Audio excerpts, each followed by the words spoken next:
Steve Sherlock here for Franklin Matters, Franklin Public Radio, available anywhere, anytime on the internet, in your browser. Yes, the browser, WFPR.FM, and in the local Franklin, Mass. FM radio dial. Yeah, the dial, maybe the push buttons or the knobs. 102.9 is the number you can preset, and it's always ready. Here today with Alisha Sullivan. Alisha, good morning. Happy Monday. Yeah, happy Monday. Thanks for having me. Absolutely. And we're going to talk about blood pressure kits. And people can take them out at the library. I know it's an amazing new program that we started. We're very excited about it.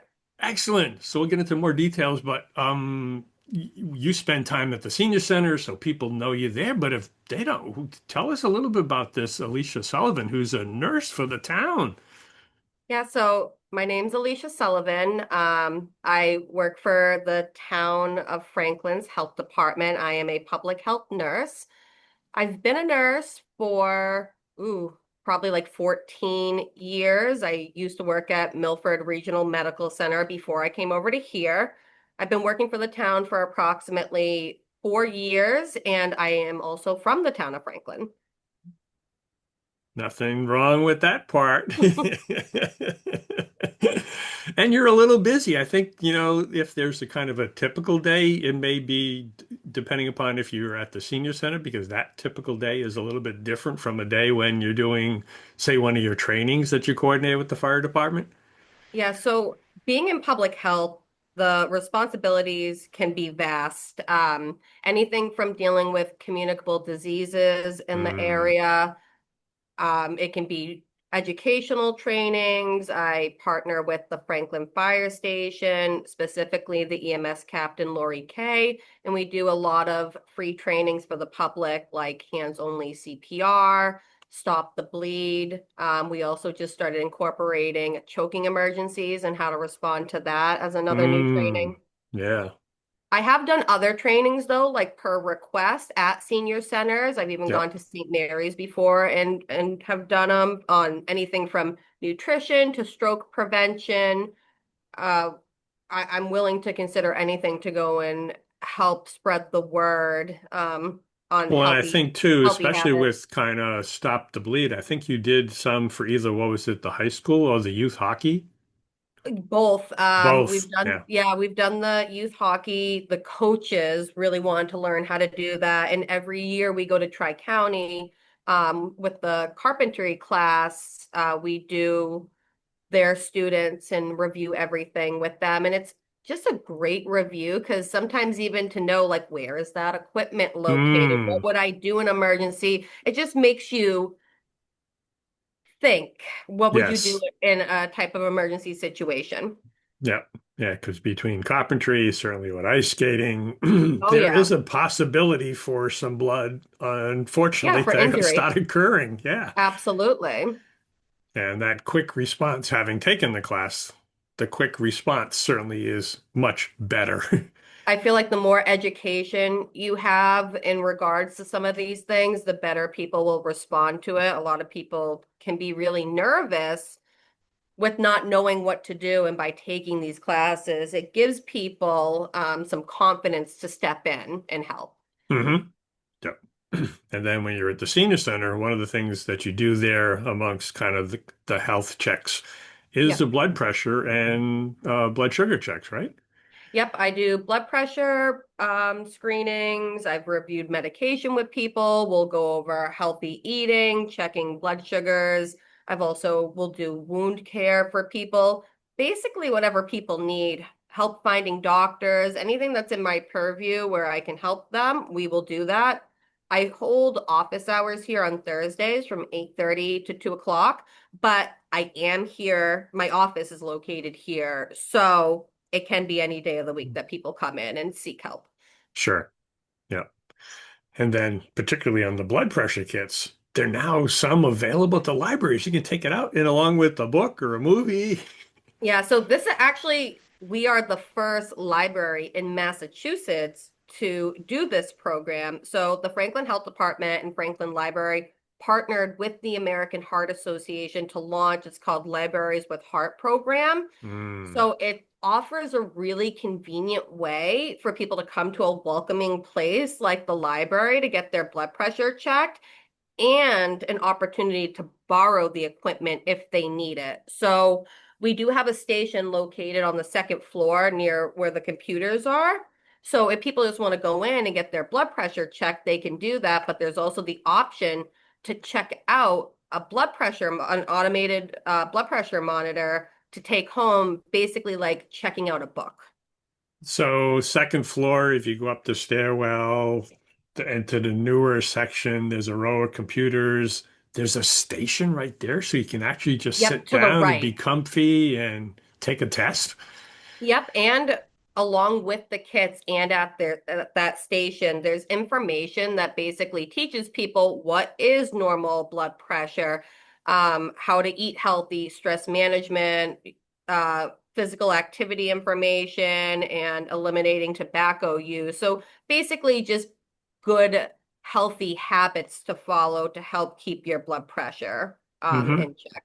Right. Are there ranges kind of like by age category or by decade of years to have kind of a blood pressure range, et cetera?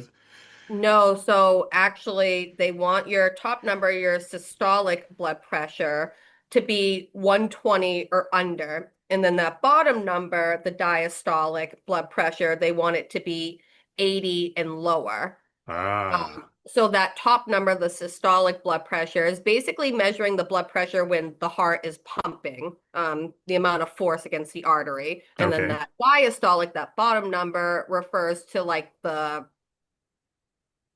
when the heart rests between beats. The resting. Yeah.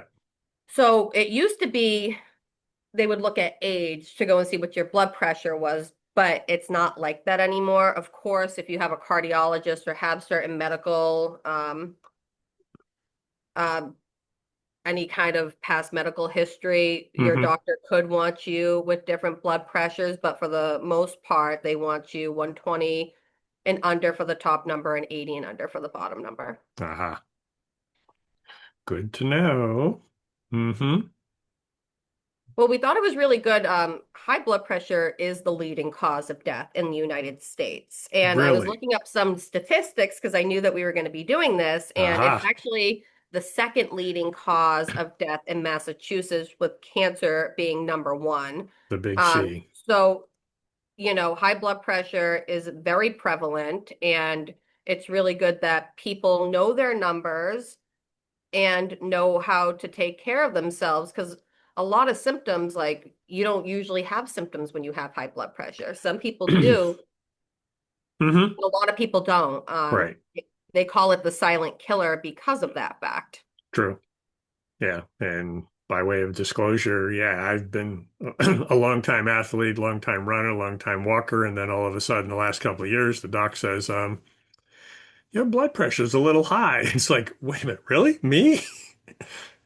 Who knew? It could be from stress from all the stuff that you do. Well, there are stressful times, I admit that, but I also try to keep some balance so that I'll forget things and just go for a walk to get lost and try to forget about what happened at that meeting or what's going to happen at the next one. I meet with a lot of people who do have very healthy lifestyles. Sometimes this stuff is from getting older. Our arteries aren't as elastic as they once were. Hmm. We can have cholesterol build up, and sometimes there's just genetics at play that can make people more True. prone to certain things. Yeah. But dietary certainly is part of the one of the influences. Oh yeah, dietary, having some kind of physical activity, and not smoking are Hmm. good ways to help with your blood pressure. Yeah.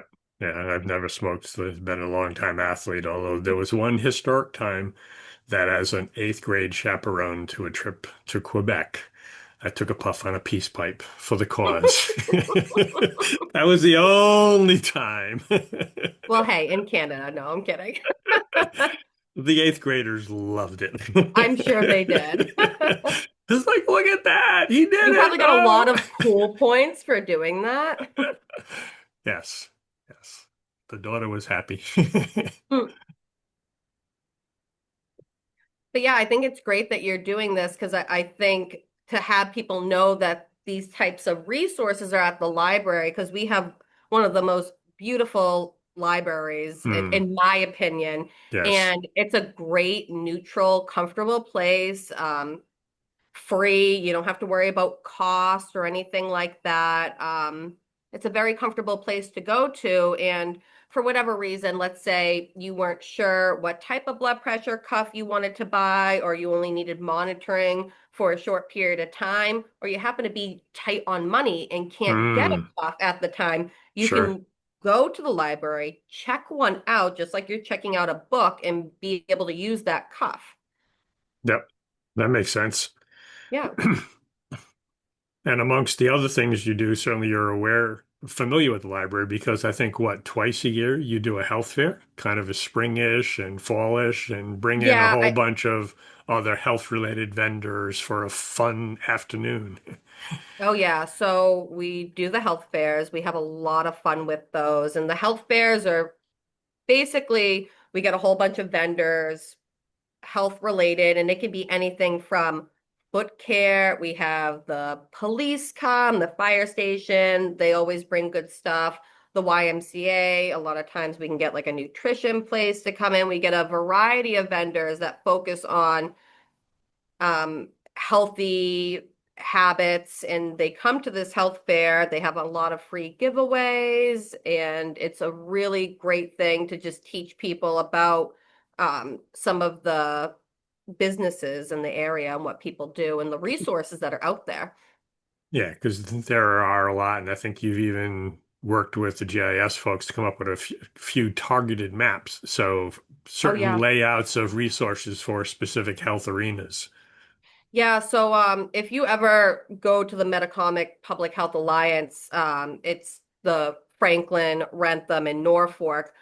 Under our links, under our quick links on that site, you can go to like a health outcome and you can click whatever you want, anything from arthritis, asthma, heart disease, high blood pressure, diabetes, and you can look at the prevalence of it for our three towns.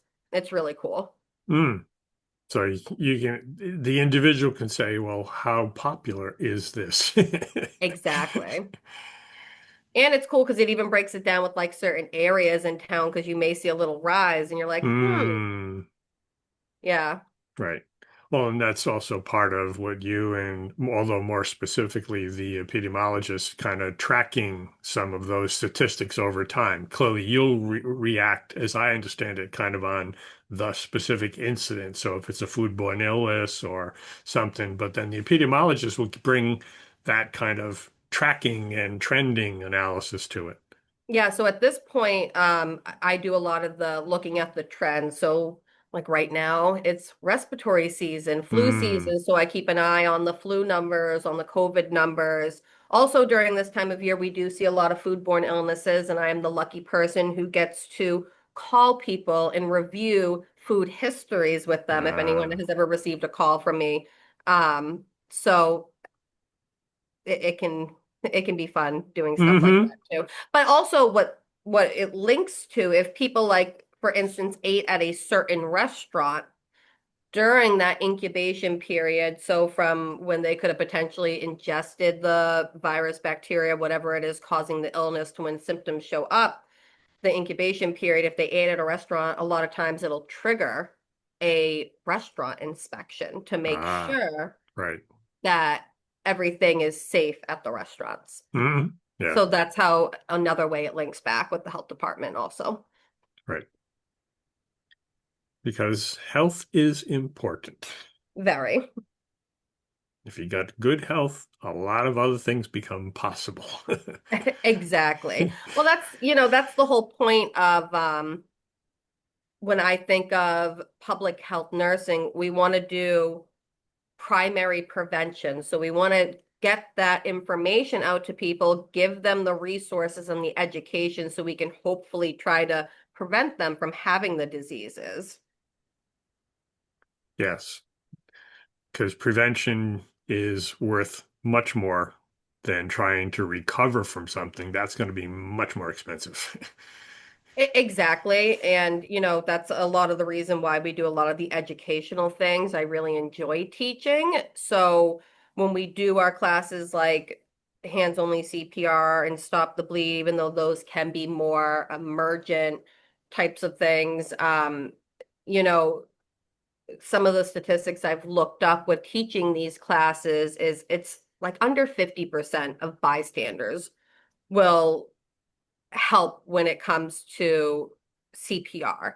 And could Hmm. it be because someone's alone at home? Is it because someone's nervous that they might get sued, or could it just be the lack of education and fear of harming someone? There's a lot of things that play with that, but we want to teach these things so people feel comfortable with helping. Hmm. Yeah. Heaven forbid the opportunity does arise and you at least have had the class. You feel a little bit of confidence to go, let's just stop. Let's just try. Yeah. And yeah, and what we always teach, even if you're not the one comfortable or physically able to do CPR, you can be the person calling 911, removing the crowd. There's a Hmm. lot of other factors that people can play in an emergency situation. Right. Yeah, because that's one of the key pieces where, and for those who may have seen some of either the council or FinCom meetings, the police and fire will occasionally mention, yeah, we've got two per vehicle and two vehicles arrive, but there's a role so that be coordinated with the police as well. Fire will arrive, Yeah. police will arrive. They'll do kind of the crowd control, do the patient identification, work with family members, whoever's around. Everybody has a role to play, and it all Yeah. has to coordinate. Well, absolutely. Even knowing like where an AED is located.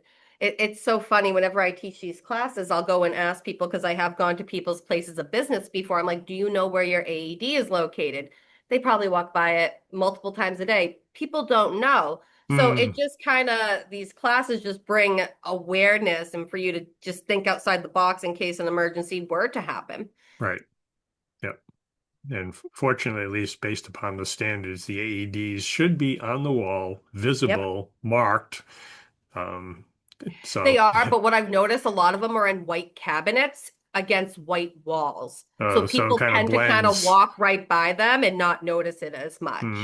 Sure. Instead of sticking out with the redness, yes. Yeah, And everyone's so busy in their day-to-day life. Some people may not be that observant and notice. right. Well, and it's if you're walking down the corridor every day, you see it every single day. It's kind of like secondhand. Oh, there's a Yeah. thing on the wall. There's a thing sticking out of the wall. Yeah, you're used to it at that point. Yep. Unless you actually somebody walks the other way and you would bump into it, it's like, oh, something is there. It is there. Yeah. Cool. So your day is generally busy, and somewhat reactionary, but you do planful things as well.